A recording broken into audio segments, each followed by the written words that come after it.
All right, welcome to episode number 2 of Talks Like Music here on Tastes Like Music. Thanks to everyone who checked out the first episode with Future Crib.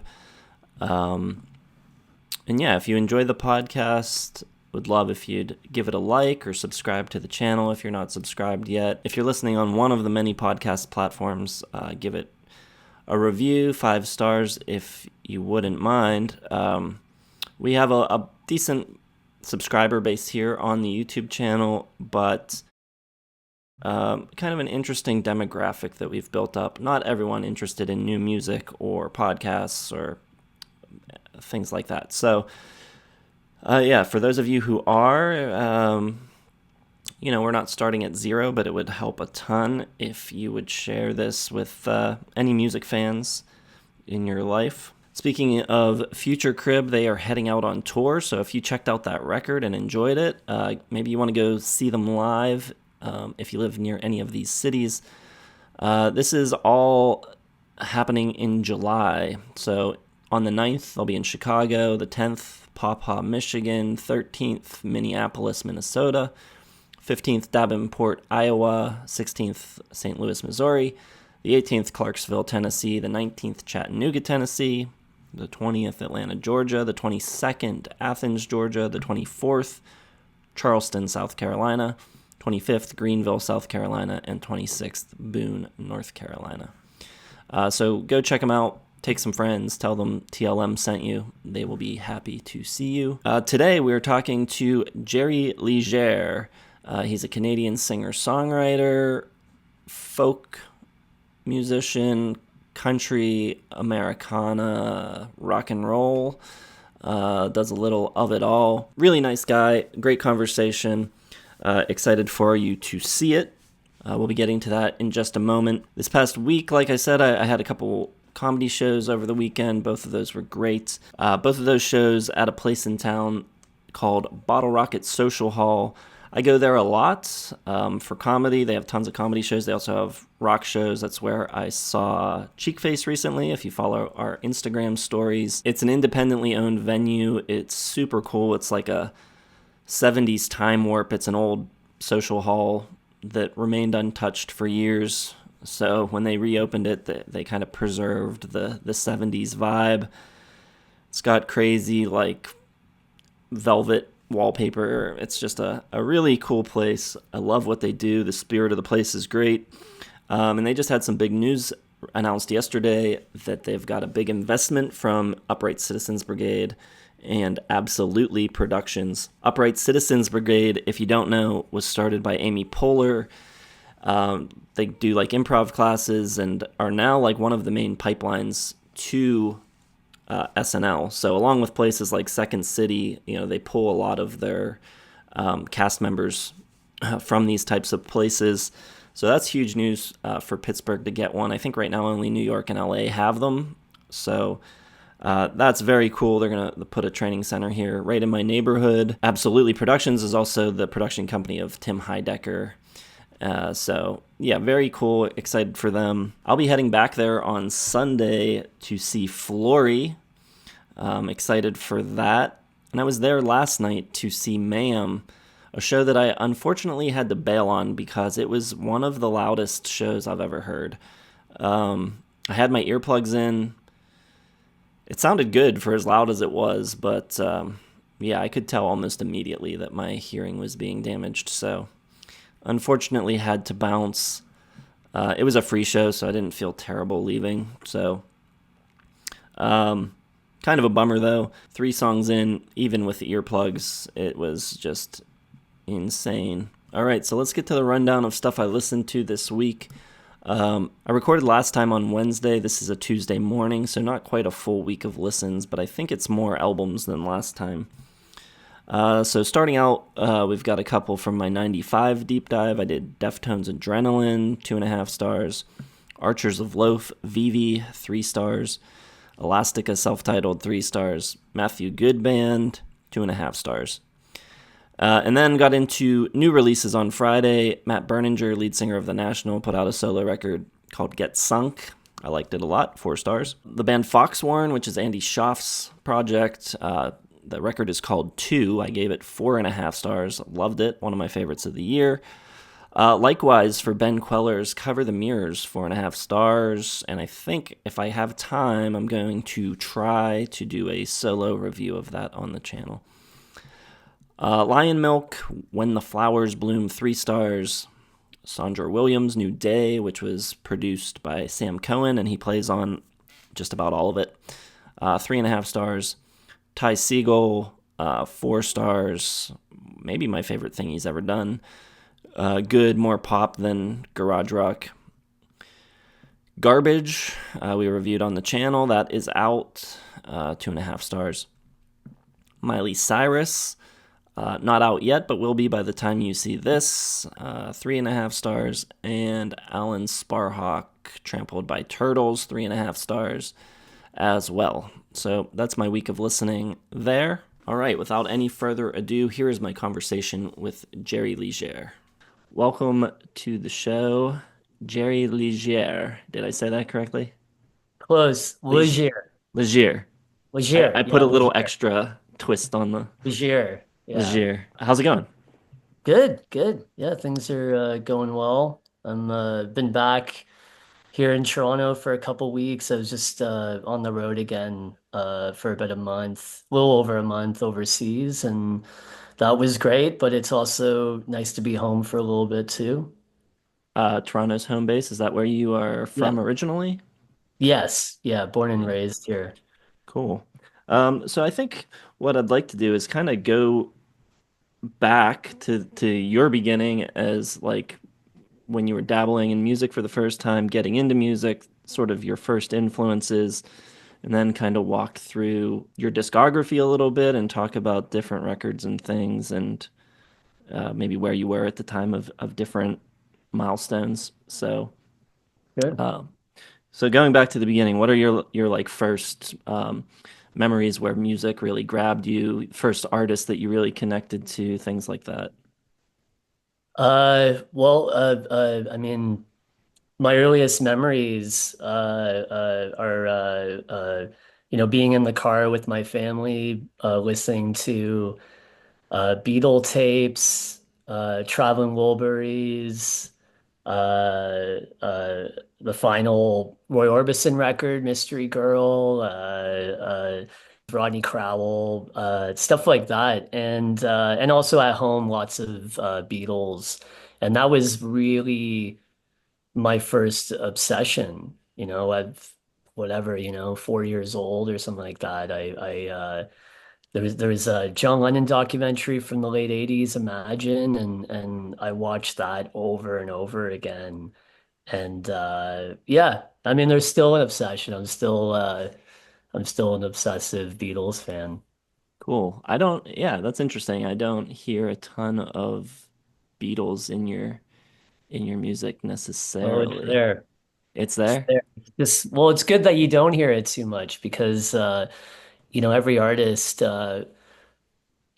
their influences or inspirations kind of stay with them, or you constantly be, ideally you still are inspired all the way through, but it's what you do with it. So, I mean, I find especially if I'm doing screaming stuff or like getting really, rock and roll, I'm chanting a little bit of John Lennon there. Right. Um, but yeah, yeah, I mean, I'm still such a big Beatles fan. Well, Beatles are my number one as well, top of my Mount Rushmore. Yeah. So, yeah, I think that's the correct answer if you ask me. Like it's the boring answer, but it's boring because it's the right one. Well, it's amazing that, every generation since the Beatles started, if it's musicians or just listeners, I mean, they were really my parents' group. My mom was 12 years old using her babysitting money to buy Beetle 45s and also like the merchandise. Like she had one of those 45 holders, Beatles holders, and but they felt just as much my band. when I was a kid, I just connected to them so much. So, when I'm walking around, I see young people wearing Beatles shirts or really into the Beatles. I'm like, yeah, that's cool. Yeah. Awesome. Yeah.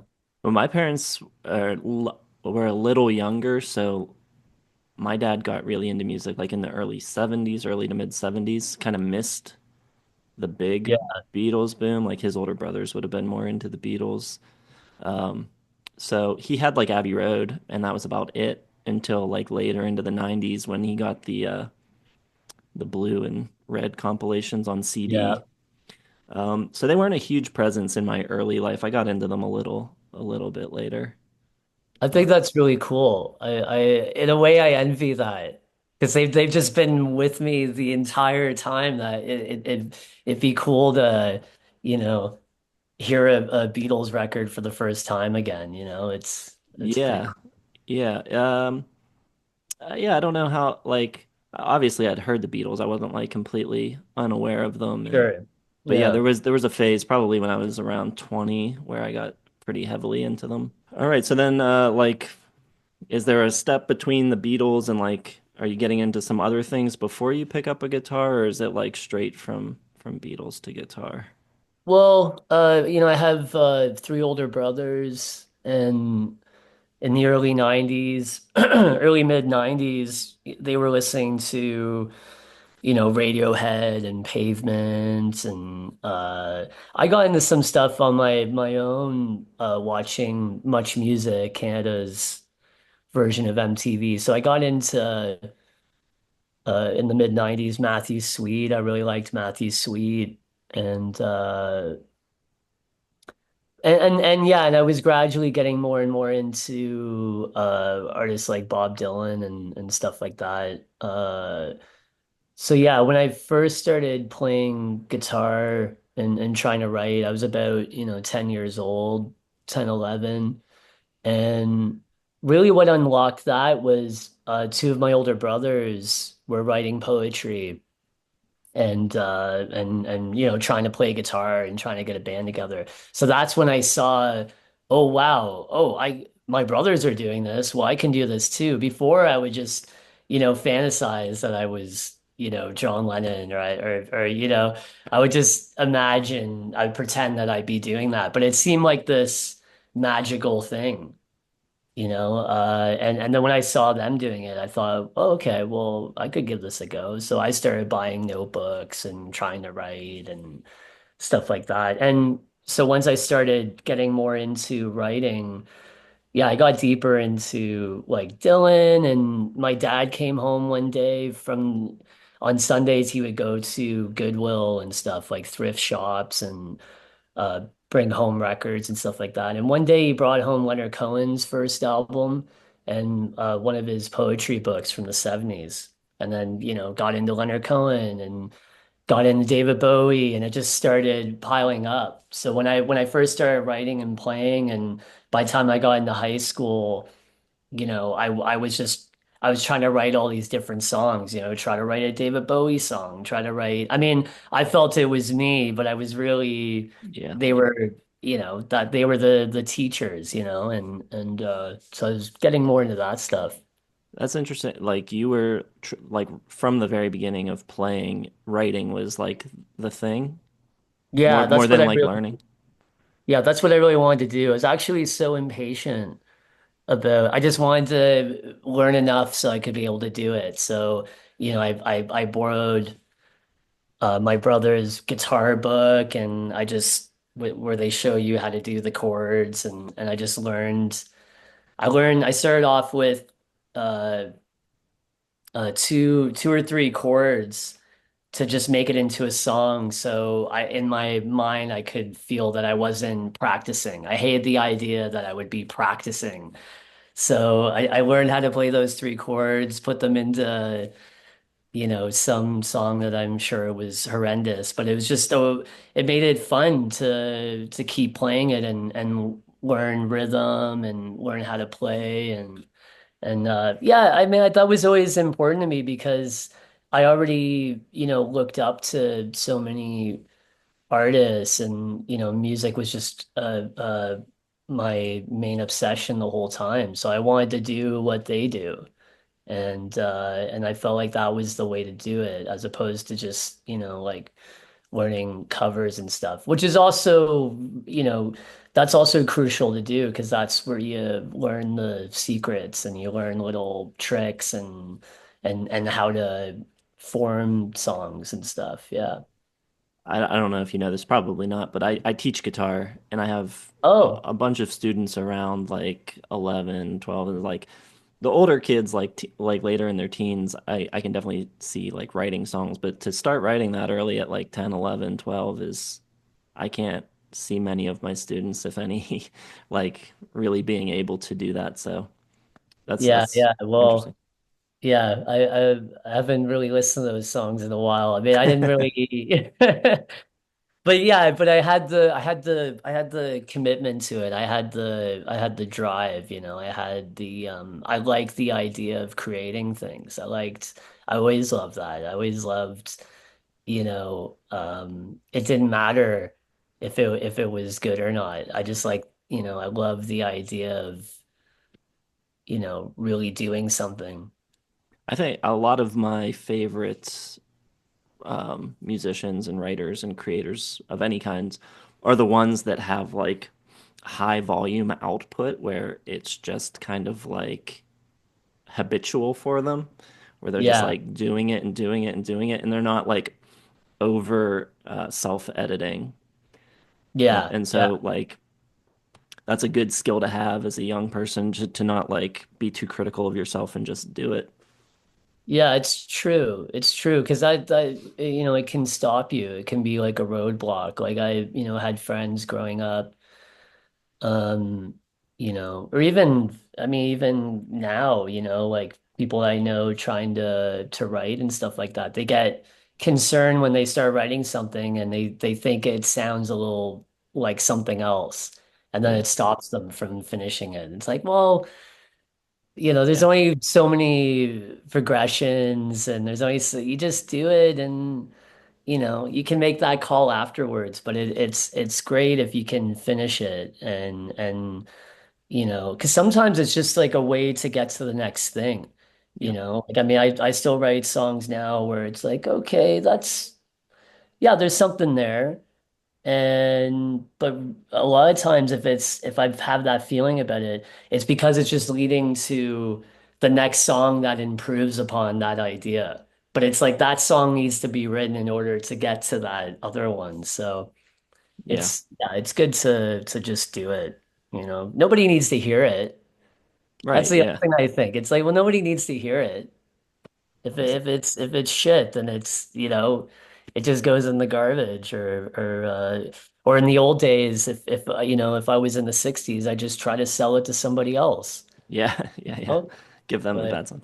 Uh, unfortunately, so how long from then is it till you like start playing with other people, form a band, anything like that? well, it wasn't until after high school because the high school I went to, I don't know, I don't know if it was I mean, timing is everything. And I don't know if it was also the time that I was in high school, which was I guess the end of the 90s going into the 2000s.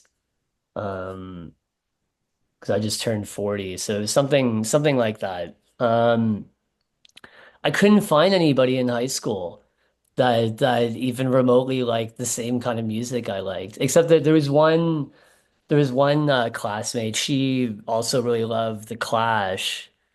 Um, but besides that, I couldn't really find anybody. Like I in grade 11 and 12, I played the Battle of the Bands just because I wanted to do it. By then I was playing, coffee shops and, wherever I could play. And, I wanted to play Battle of the Bands because I wanted to like, show my school that I, did stuff.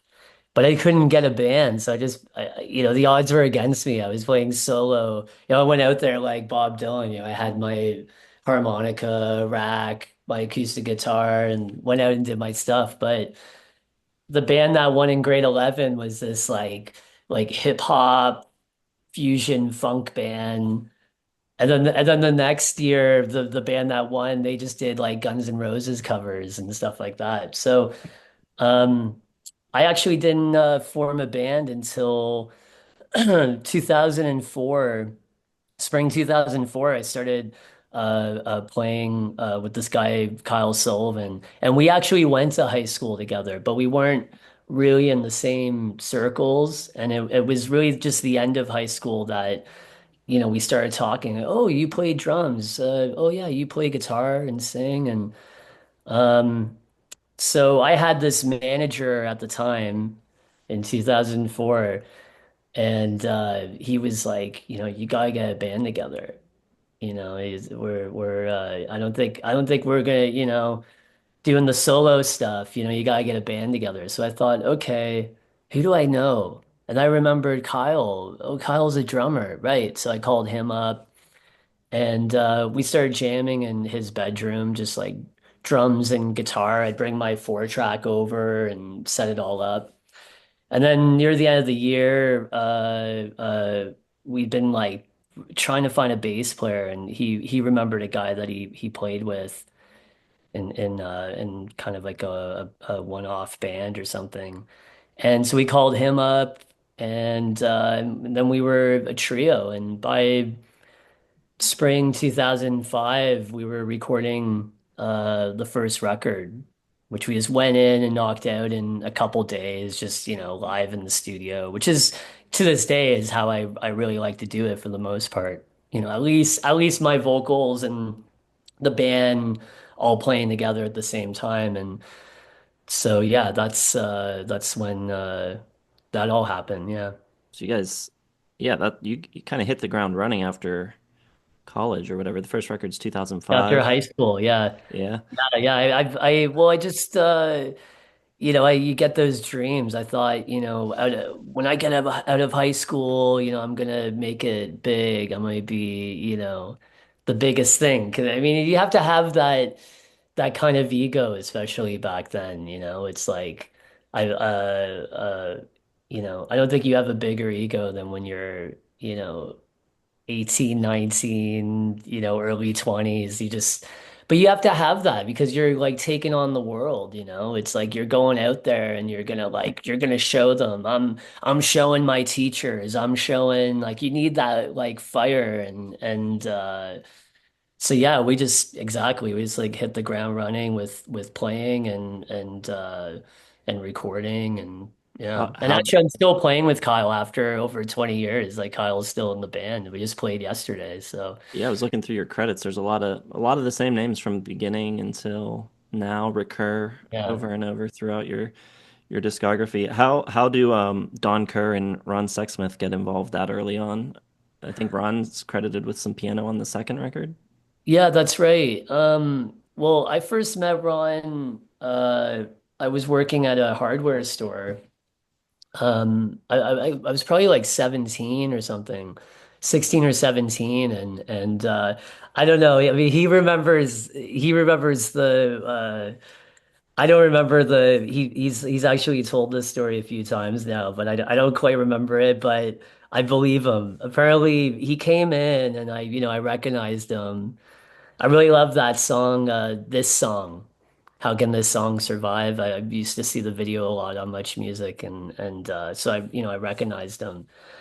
And I always had like demo CDs at work, because even then I was recording on my 4-track and I'd burn them onto CD. And so apparently I gave him my demo CD, and I said something like, yeah, you have to hear this.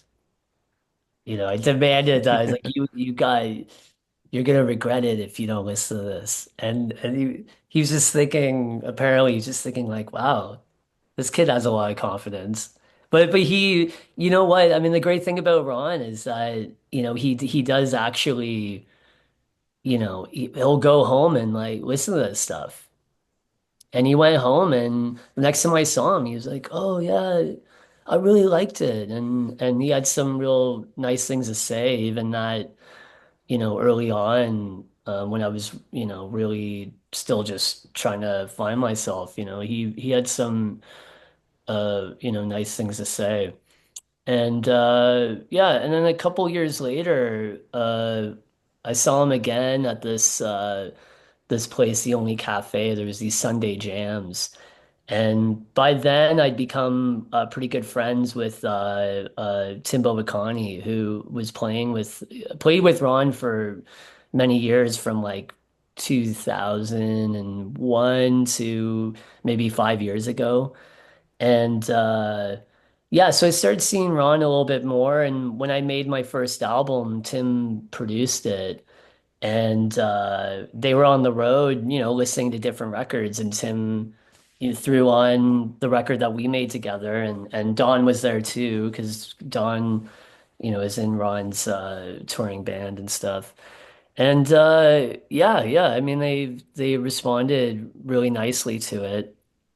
And yeah, the following year, or maybe the end of 2005, I started thinking about making the second album. And at the time, I was just obsessed with this record that Ron and Don had put out, Sexsmith and Kerr, Destination Oh yeah, Unknown. yeah. Still my favorite Sexsmith record. Like the Okay. songs are just timeless sounding. I mean, they sound like they could have been a record of Everly Brothers Yeah, songs. yeah. They're just beautifully written, and I love their voices together and the playing. And so I started thinking, wow, I'd really love to make a record, with Tim again, but also Don. And they recorded that record and a couple or one of their side projects, Kaleli Brothers, the second record, Has-Beens and Wives, they did at Don's studio that he had on Toronto Island called the Gas Station. So I knew I wanted to record there because it just seemed cool. Like the vibe seemed really cool in the studio. And I love Destination Unknown and the Kaleli Brothers record. And yeah, so I got in touch with Don, and he was on board.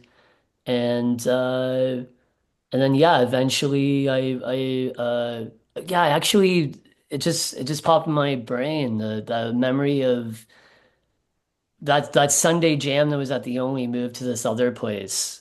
And it was there on one of the Sunday nights that Ron mentioned, "Oh yeah, I heard you're making a record with Don and Tim." And I just asked, like, "Yeah, do you want to play piano on it?" Because I Yeah, yeah. like his piano playing. I know that he loves playing because it's just constantly him, you know, get, trying to get better at it. I mean, I think he's great. I love his piano playing, and I just thought, everybody asked Ron to sing on their records. That's like the first, like, can you sing on it? I just Yeah. thought, I'm gonna ask Ron to play piano on it. And yeah, so he ended up playing on yeah, I think 4 or 5 songs on that record. And it was a really yeah, it was nice. And I mean, Ron's been a friend ever since, and always been in my corner. And yeah, it's been I just saw him recently. And yeah, he's a great guy. Obviously, amazing singer songwriter, and a real inspiration to me, especially at that time where I really didn't know where the hell I stood in anything.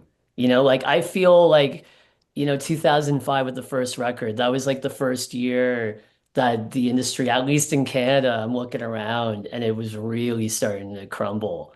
It was Oh just yeah. like, okay, how am I going to navigate this? And how am I was hoping that because I wasn't really doing anything that, as far as I was concerned, that I wasn't really doing what everyone else was doing. I thought that, would set me apart, but I saw Ron as this real inspiration of just continuing to put records out, writing constantly, and being, this singer-songwriter. And I thought, you know what, that's what I want, how I want to be identified. I want to kind of stick with that.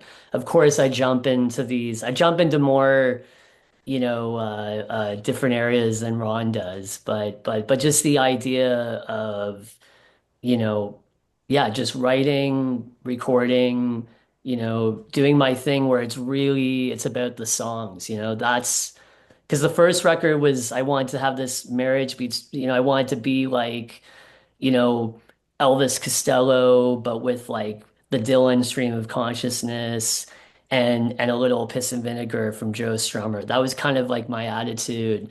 But then by the second record, I thought, well, I want to have, other elements in there and I want to just be, you know, so he was a real inspiration at that time of how I thought I would, navigate, my career and how, how I wanted to be perceived, really. Yeah, I love Ron. One of my first videos, probably in the first 10 or so, back before Joe and Cram even joined the channel, I did a ranking of Ron's records. That's an early one. So It's I probably watched it. you've seen it? I watched it. Well, what? I don't know if this will stay in the interview, but I just want to say about the channel. Um, I came across you guys. So in the pandemic in like March 2022, I got COVID. Oh, You know, I was so cautious, and then things kind of opened up. I had a band rehearsal because we had a release show coming up and then a big tour. So we had a rehearsal, and I went to like two coffee shops, and I had COVID. So I'm at home, and I have like pretty bad asthma, so I'm just like paranoid, right? And I just couldn't handle any real life situations and emotions. I just needed to watch something and I needed something that was just, content. And I'm a big music nerd. That's how this whole thing started. So I came across Taste Like Music and this is perfect, So I was watch that constantly and it's so fun because you watch these things and then you feel like you start to get to kind of like know people, So it was great. yeah. Like you guys have a great, chemistry, the three of you, and so I was really enjoying those. And the other channel I came across that was just so nerdy was Parallelogram Auctions. Do you know that Oh one? no, I The don't know them. the Beatles one. And Oh, so I just watching between those two channels, it like got me through COVID and I just kept watching it. And I'm still watching the channel. I've been really enjoying the Discovering Dylan videos, the little oh, nice. Yeah, cool. side project because I'm a huge Dylan fan. So it's fun hearing the two different opinions. And even with all the rankings of albums, and songs with like artists. Obviously, I'm there and I'm like, "Hey, wait a yeah, right." I have my own feelings about that stuff. So it's just so fun. So Oh, it that's really cool. you got me through COVID, man. Oh, that's awesome. Yeah. Thanks for saying it. It's interesting, like people get very upset sometimes at how we rank things or will attack us for not knowing what we're talking about or whatever. But it seems like every artist that I've talked to kind of gets it a little bit more. Oh, it's great. I mean, you're gonna, there's always gonna be, it's your opinion, just like everyone's. I mean, can't be attacked for, you know, not loving mind games or something. Yeah. I have a soft spot for mind games, but it's, there's always a lot of hate for it. But so you always have your own, opinions on it. And I think that's really fun. I love hearing the reasons behind it. And it's just great like you guys, disagreeing with each other too and hearing that whole thing. It's great. It's crazy how how close of friends we are. So we do on some base level have pretty similar tastes in music, but Yeah. like we agree almost 100 or disagree almost 100% of the time. Like we never see eye to eye exactly on everything, which is kind of weird. I feel like the John Lennon ranking was it maybe I'm confusing it, but I love the like I think it was the shock from you guys about Joe not really loving Plastic Ono Yeah, Band, yeah. I think he. which I is mean, in my top five albums of all time. yeah. I It's. I think he had it fourth out of all the John Lennon records or yeah, something like but I that. but I like how he's been responding to the Dylan records, you know. It's well, it's just more surprising that he's warmed up to it. Yeah, yeah. Oh, That's a fun. It's a fun series. yeah. I think I discovered you actually right a little bit after you discovered us. Oh, So probably around 2023-ish. I think the first thing I saw of yours was on Instagram, a clip from the Influences. Which that okay, yeah, in Netherlands, yeah. yeah. So I saw a clip of you. I think I actually saw a clip of someone else on that show or that web series or whatever it is Yeah. first. And then I was like just looking through like different people who had played on their series and saw you. And then that led me to Dawnlands, which was the first thing that I heard from you. And then looking back at your discography and seeing like how much you had done before then, um, and was quite surprised at how much there is. And I don't know, do you think Dawnlands was like, is that a breakthrough kind of record for you, at least maybe in terms of the US? Or like, how do you feel? Am I an outlier or Well, I think the record it definitely stands out, and I think it always will, because of the sound of it and working with Mark Howard, who yeah, I mean, he has a certain sound, he did all those records with Daniel Lanois, and I'm learned a lot about that, but he was also the guy setting up the studio and recording and engineering a lot of those records too, and then producing after that, producing Lucinda Williams, World Without Tears, and so it just has this. It lives in this certain world, a certain universe, and I mean that's the sound that I wanted when that opportunity came about to work with him. It was like, yeah, that's I wanna have something that lives in that world, like Fruits of My Labor or Lovesick yeah, and stuff like that. But I always wanted to make a record that sounded like those 50s doo-wop records. The Flamingos Only Have Eyes for You and Platters records, where there's something that seems, like it's from outer space, yeah, yet they're just doing that live in the studio, but just the use of the reverbs and the use of space and that's what I wanted to that's where I was coming from, and so I think it will always stand out in that way, and yeah, I mean, people responded pretty well to it, which I'm happy about, because I felt after we finished it that it was a special record, and but it was a little different for me compared to the other records because of the sound. Just like, Time Out of Mind or Oh Mercy was a very different record yeah, for yeah, Bob Dylan than the rest of the albums, or World Without Tears, or even the one he did with Tom Waits, Real Gone. It's these albums would come out and sometimes they would get mixed reviews because it was so different than something else. But for me, the songs weren't different. It was just we took a different approach, and I just felt ready for that at the time. And I mean, I don't know what it did in the States. It didn't get a proper release there. I had one album that was released in the States in 2019, Time Out for Tomorrow, but then COVID hit, so yeah, there's just no chance for it by that point. But certainly Dawnlands did well overseas, and I toured a couple times behind it in those parts. Um, and yeah, I've got some nice reviews and stuff, which I guess just helps the bio really. yeah.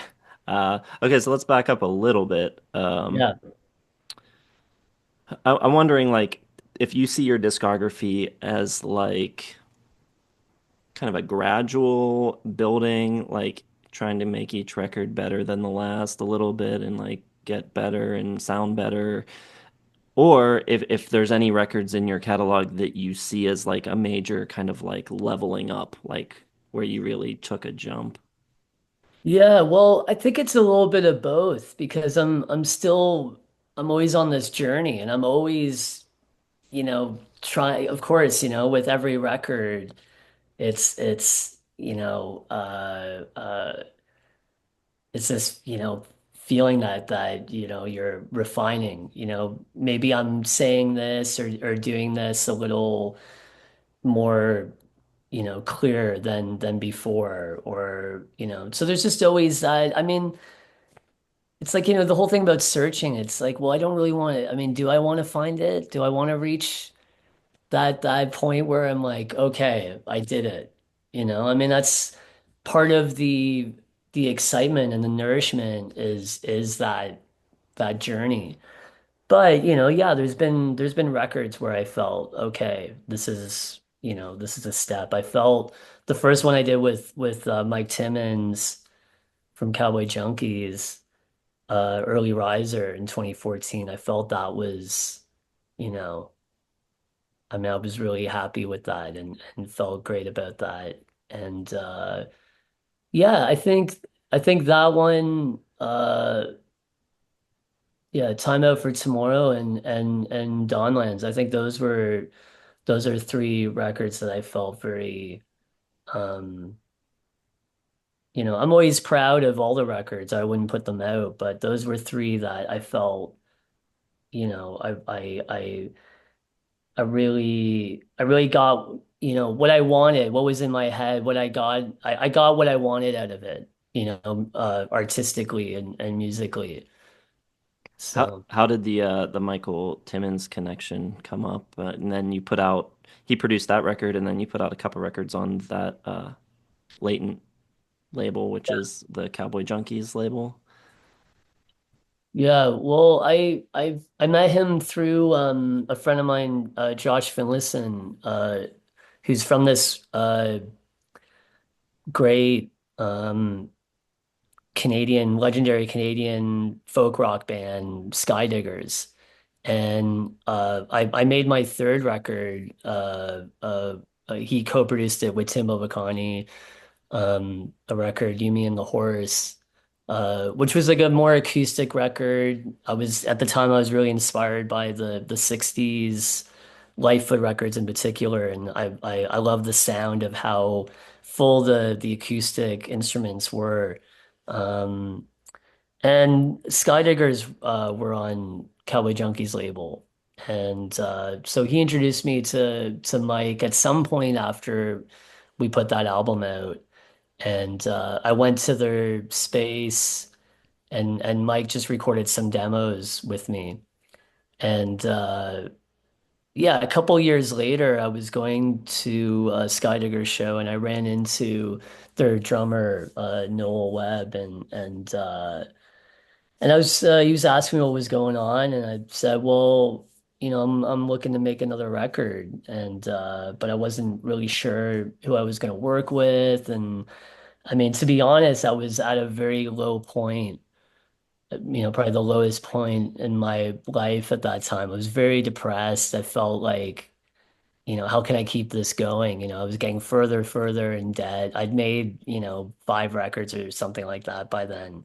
And it just seemed like nothing was catching on. Like, I mean, I love the records I was making, but I was just so, I felt very, starting to feel a bit hopeless. And he said, well, Mike Timmins just opened up a new studio and it was right by the venue. And and so he suggested, contacting him and at least looking at the studio. He thought it'd be like a real cool, comfortable space to make a record. And so yeah, I emailed Mike and shortly after I went over there and we got talking about the kind of records we like making and type of music that we love. And, it was just a really nice, friendly hang. We're talking about different records. We're talking about our own records. And then he just said, well, would you want to make a record together? Him producing, recorded here. And I was like, yeah, okay, let's do that. And then he also suggested, putting it out on the label, signing to the label. And well, yeah, of course I said yes to that. And yeah, and then we just made whatever, half a dozen records together. And every record was different because I think we both love so many different types of music and different artists that it just was natural that every record we would take a different approach of wherever my head was at, or he'd make like a suggestion. We made a double record together. This record, Nonsense and Heartache, which is crazy. I mean, you hear stories about artists coming to the label and saying, we need to make a double record. And I mean, that's how I think Lucinda got dropped by Lost Highway. So she started her own label. But this was the other way around. After Early Riser, Mike called me up and he asked me, how do you feel about making a double record? And I was I didn't, I wasn't sure because the way people listen to music these days, it's like you're lucky if they listen to 30 seconds of a song and but then he told me the concept behind it, that it would be two different albums packaged into one. And we recorded them separately. One was like a gritty rock and roll record, and the other one was a more singer-songwriter record because he wanted to show the two main sides of me musically. So that was just easy. We always worked so well together. Whoever had the first, concept of what kind of album we were going to make. Because, he was that producer that was like a hands-off producer, but really listening, really getting inside the kind of artist I am and songwriter and kind of what makes me, tick in the studio. So it was always, if there were suggestions, it was totally it wasn't something that was, out of the ordinary. It was always, kind of geared towards thinking about the sort of artist I am and yeah, I love Mike. I mean, I have so much respect for Cowboy Junkies, and they've certainly continued to make the kind of records that they want to make, and they always have. So it was a good home base for a long time to be on because I just knew that I didn't have to compromise anything. It was always just we go in and we make the records we want to make. Yeah, that's cool. I'm fascinated now at this point about like the relationships between independent artists and independent labels and like what they actually provide each other and like in this kind of age where the business of music it seems impossible and like Hard. how either entity can survive and like how they work together and so like you said heading into that relationship you were kind of like at a low and going into debt so it seems like they, I guess, raised your profile and did some stuff to actually help and lift you out of that. Yeah, and yeah, I got those records out, paid, there was always a bit of, money there for, on the label side. And a lot of it would, besides Dawnlands, which they put out, but I, recorded it with somebody else at a different studio. But everything else was at the Junkie studio. Mike produced, recorded, and mixed those records. So a lot of it was just that it's like those classic, it's like the older indie labels, right? When you had Yeah. Stax and everything was started off inside, you had Motown, you had, that kind of stuff. Yeah, I mean it was yeah, it's hard. I mean it's a hustle for sure, as you know now too. I know that you started the record label and stuff like that. It's just I mean, it's cliche, but yes, you have to love it. Yeah. That's the number one thing. That's the number one thing because it is hard, but um, there's things about it too that are very there's always pros and cons with anything and maybe I could have, maybe not. Maybe I could have been in a different position in my career or whatever and had a bigger profile if I, you know, did a few things, maybe the sounds of the records or whatever to cater to something else. But, you can't take it with you either. I mean, Yep. at the end of whatever this is, it's just nice to make music that is very much me and what I want to do, instead of what somebody else wants me to do. That doesn't really mean that much to me. I remember like a while ago, somebody messaged me who really loved the rock and roll side of Nonsense and Heartache and love some of the other kind of rockier stuff. And she was like, when are you gonna do that again? When are you gonna make a record that, has those, gritty rock and roll, you know? And I just said, well, maybe the next record, but I don't know. Yeah. I have no idea. I'm not, taking a poll or anything. It's just whatever, it's however I feel, at the time, what kind of songs I'm writing and you know, uh, what kind of record I want to make. It's like Willie Nelson saying, you can't make a record if you ain't got nothing to say. And and so I let, I know when there's another record to be made when I get that inspiration of what kind of record it's going to be. And then I know, okay, all right, let's do it.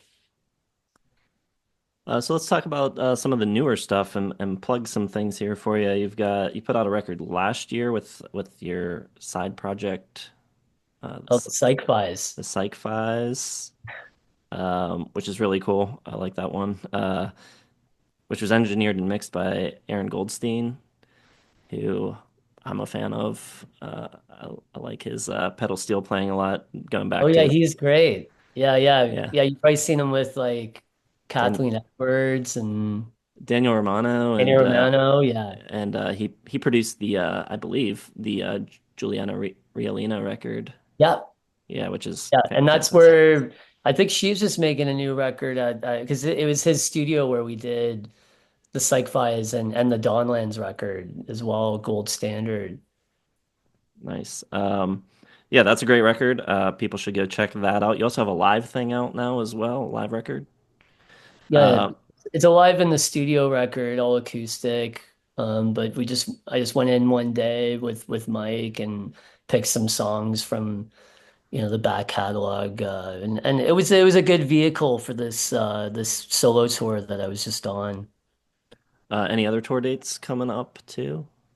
Um, well, it hasn't been announced yet, but I will be heading overseas again at the end of October into November, and then some Canadian dates. Because it hasn't been officially announced yet, but I'll be announcing a new studio record in August that will come out at the end of October.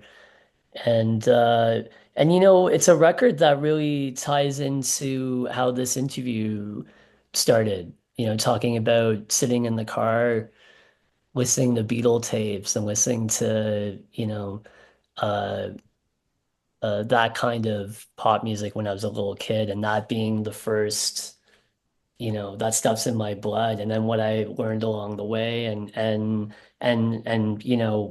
with me, coming into my own and finding my voice, but little little specks of that music is still there. And when we were making it, I kept saying that this was my pure pop for Jerry People record, a little nod to Nick Lowe.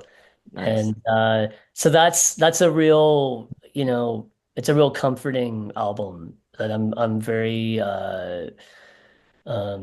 I might sound like Bono here because Bono would always say every U2 record, this is the best U2 record we've ever made. But I do feel like it's my best album. It's at least my favorite album so far, and I'm so excited for people to hear it. And it's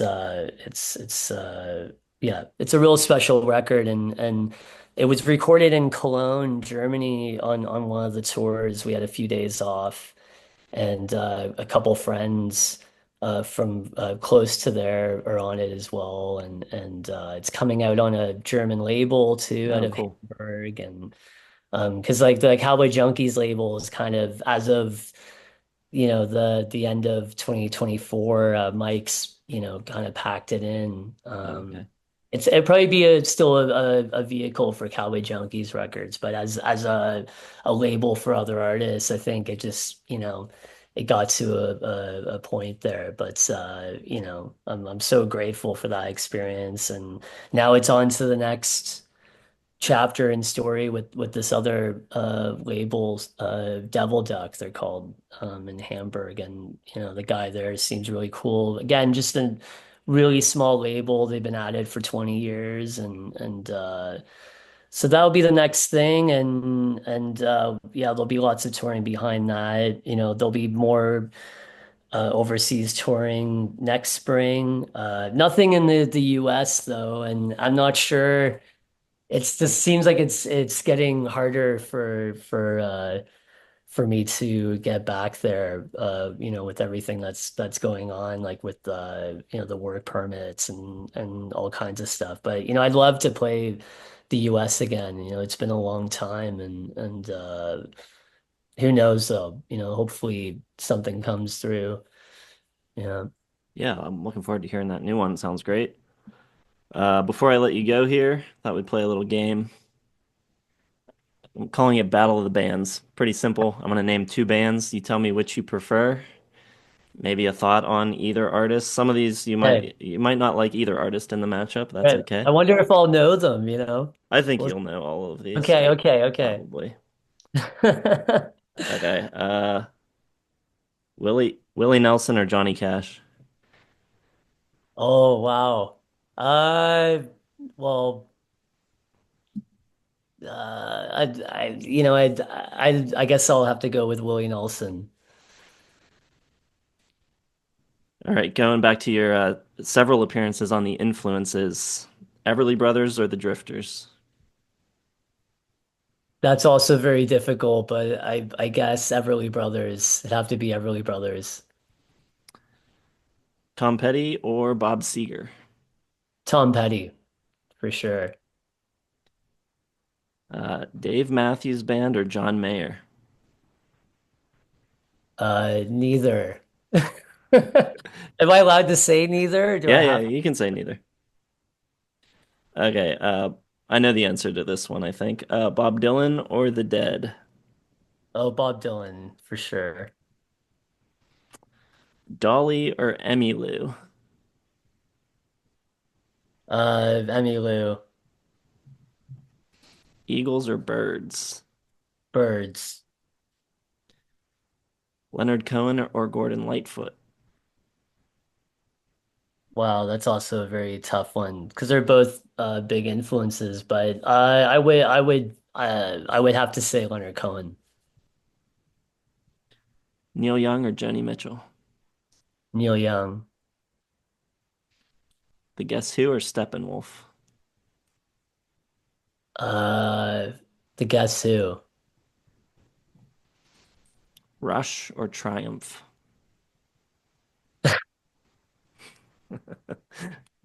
I never really listened to either one of them. I think you're a big Rush fan, I'm a right? big Rush fan, yeah.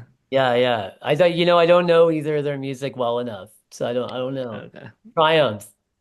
Triumph? Okay. Just to be contrarian. Yeah, exactly. All right, last one. Tragically Hip or Sloan? Sloan. For sure. Sloan, I mean, they were another band when I was a kid, in the early 90s. I loved Sloan, those first few records. Um, yeah. The Willie Nelson and Johnny Cash, that was tough. But I mean, I love some of those songs that Willie's written. They're just so close to me. And one thing before we go back to the Mark Howard and Dawnlands, half of Dawnlands was mixed live. Oh, Like cool. they were playback mixes where we'd record, okay, we got to take, we do one or two takes. We come in and listen back, and Mark would just be, playing the board like an instrument, two things, two faders for echo. And it was just incredible to watch this. And that ended up being half the album. And the Willie Nelson record, Teatro, that was produced by Oh Lanois. yeah, I love that But record. but but Mark recorded and mixed it. And that's all just playback mixes. He just Wow. mixed it as he Be went along, and half of Time Out of Mind, especially Lovesick. Lovesick is just a playback mix. That's basically how we did the Freeze record. Oh wow, We nice. recorded and mixed the whole thing in 5 days, so there was no like mixing sessions. It was just done after the week. Yeah, yeah. That's how you make records. That's how they used to make records. Yeah, I mean, That's the way you do it. yeah. Just get it done and then go on to the next thing. But I gotta listen to that record. That reminds me. I gotta Yeah, I'll listen. send it to you if you want a copy. Yeah, yeah, you send it to me and I'll send you my I'll send you like a link to listen to my next record. You'll get like a sneak peek of it. Oh, sweet. Yeah, that'd be awesome. Yeah. Well, yeah, thanks for doing this. That was great. I don't want to take too much of your time, but yeah, it was fun. Well, thanks, man. Well, thank you so much. So, like I said, I'm a fan of the channel. It was great to chat with you. And hopefully I'll see you in person at some point. Yeah, absolutely. If you need like work visa help coming to the States, my wife's an immigration attorney, Amazing. so That's good to know. hit me up. That's good to know. I might take you up on that because I'd love to come back and do shows. It's been years, so yeah, that'd be great. All right. Well, I hope everyone listening goes and checks out some of your music, and I'll link to various things down in the description so they can find you. And yeah, thanks for listening, everyone. We will see you in the next one. All right. Okay, thanks, man.